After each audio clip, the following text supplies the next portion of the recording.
खबर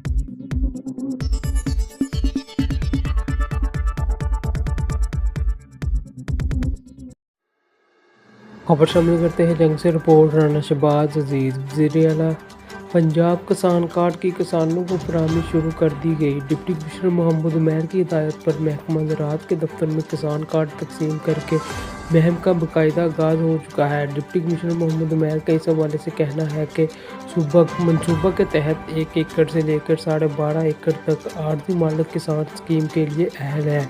चारों तहसीलों के महकमा ज़राअत के दफातर में मालूमाती दफ्तर और कार्ड वसूली काउंटर कायम किए गए हैं, जबकि deputy director doctor Khalid Iqbal ने किसानों के लिए मालूमाती काउंटर कायम कर दिए हैं।